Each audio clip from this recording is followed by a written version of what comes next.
एक ऐसा कपल जिसने अपनी सुहागरात में दोनों का रोमांटिक वीडियो बनाने का फैसला किया। फिर उनका पति अपनी पत्नी के सभी वस्त्र को हटा देता है और पूरी रात दोनों जमकर मजे करते हैं। दूसरे दिन उनकी रोमांस वाली सीडी कहीं गुम हो जाती है। एक दिन जब उनके पिता ने वो सीडी देखी तो उन्हें भी अपनी बहू के साथ करने का मन लग गया। फिर जब घर में कोई नहीं था तब बाबूजी ने बहू के साथ जो किया वो आप देखकर हैरान रह जाएंगे। ये कहानी है तितली और रंजन की, दो प्रेमी जो अपनी शादी को लेकर समाज से लड़ रहे हैं। रात के समय में तितली और रंजन भागकर शादी करने निकले हैं। तितली बहुत घबराई हुई है। उसे डर है कि उसके पापा को अगर ये बात पता चल गई तो कहीं वो सदमे में आकर खुद को नुकसान ना पहुंचा लें। वो रंजन से कहती है, गाड़ी मोड़ो रंजन, हम नहीं भाग सकते।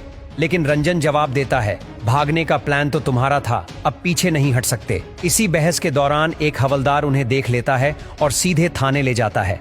पुलिस इंस्पेक्टर के सामने दोनों कहते हैं कि वे अपनी मर्जी से भागे हैं और शादी करना चाहते हैं। उधर दोनों के घरों में तूफान मचा होता है। तितली का जीजा उसके पापा को भड़काते हुए कहता है, हम पहले ही कह चुके थे कि लड़की बिगड़ गई है। वहीं रंजन के पापा कहते हैं, हम तो पहले से कह रहे थे कि इनकी शादी करा दो।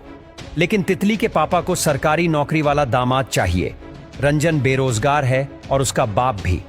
घर का खर्च उसकी मां के अचार के बिजनेस से चलता है। फिर दोनों के परिवार थाने पहुंचते हैं और झगड़ा शुरू हो जाता है। इंस्पेक्टर कहता है, अगर इनको फिर से मौका मिला तो फिर भाग जाएंगे, इससे अच्छा है इन दोनों की शादी करा दो।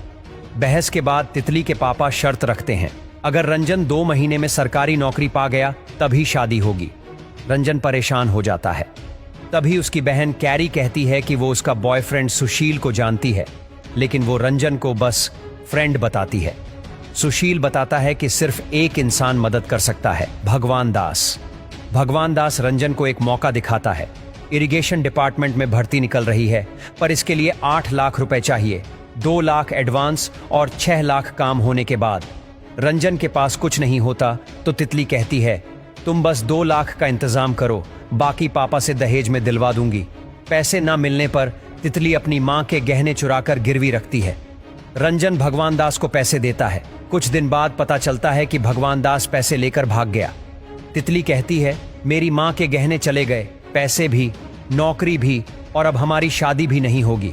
वो रोते हुए कहती है, अगर कभी शादी का कार्ड छपवाया तो भेज देना, मैं आ जाऊंगी, और चली जाती है। टूट चुका रंजन एक दिन मंदिर में जाता है। वहां एक आदमी कहता है, जब मेरी बहू प्रेग्नेंट होगी तब सिर मुंडवाऊंगा। रंजन सोचता है, चलो अब असली भगवान से ही उम्मीद करते हैं। एक पंडित कहता है, दूध चढ़ाओ और वादा करो कि अगर तुम्हारा काम बन गया तो तुम कोई नेक काम करोगे। ये सुनकर रंजन वादा भी करता है। 2 महीने बीतते हैं, नौकरी नहीं लगती। लेकिन एक दिन भगवान दास का कॉल आता है कि नौकरी लग गई। रंजन खुशी से उछल पड़ता है। लेकिन उसी वक्त तितली के घर रिश्ता लेकर लड़के वाले आए होते हैं। तभी रंजन का फोन आता है और तितली खुशी से फूली नहीं समाती। वो लड़के को कहती है, शुक्र मनाओ मुझसे शादी नहीं हुई, वरना तुम्हारी जिंदगी नरक बना देती। दोनों कोर्ट में शादी की डेट फिक्स करवाते हैं और तारीख आती है 30। मेहंदी और हल्दी की रस्में शुरू हो जाती हैं। रात को दोनों रोमांटिक बात करते हैं, कल से हम पति पत्नी होंगे। लेकिन अगले दिन फिर 29 तारीख ही होती है। अगला दिन आता है, फिर से 29 तारीख। रंजन 29 तारीख में फंस गया है। हर दिन वही दोहराव। वो डॉक्टर से मिलता है, दोस्तों से बात करता है।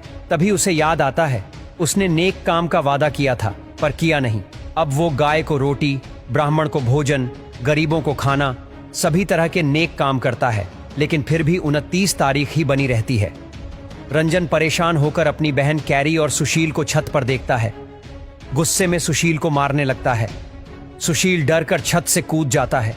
रंजन भटकता हुआ हामिद नाम के एक लड़के से मिलता है जो निराश होकर आत्महत्या करने जा रहा होता है। रंजन उसे बचा लेता है और भगवान दास के पास ले जाता है। भगवान दास बताता है कि ये वही लड़का है जिसकी नौकरी का चांस उसने रद्द करवाया था ताकि रंजन को मिल सके। अब रंजन के सामने मुश्किल आ पहुंची। अगर नौकरी छोड़ी तो शादी जाएगी। तितली से बात करता है लेकिन वो समझती नहीं, उल्टा जान देने की धमकी देती है। रंजन फिर से मंदिर जाता है। पंडित कहते हैं, कर्म करो, फल की चिंता मत करो। रंजन समझता है कि उसे हामिद को उसका हक देना चाहिए। वो नौकरी छोड़ देता है और हामिद को दिलवा देता है। अगले दिन 30 तारीख आ जाती है। रंजन शादी में पहुंचता है और सबके सामने कहता है, मैं ये शादी नहीं कर सकता। सब नाराज हो जाते हैं। तभी भगवान दास आता है और सबको बताता है, रंजन ने एक आदमी नहीं, पूरी इंसानियत को बचाया है। सबको समझ आता है कि असली प्यार और इंसानियत क्या होती है। और फिर दोनों की शादी भी होती है और सुहागरात में दोनों जमकर मजे भी करते हैं।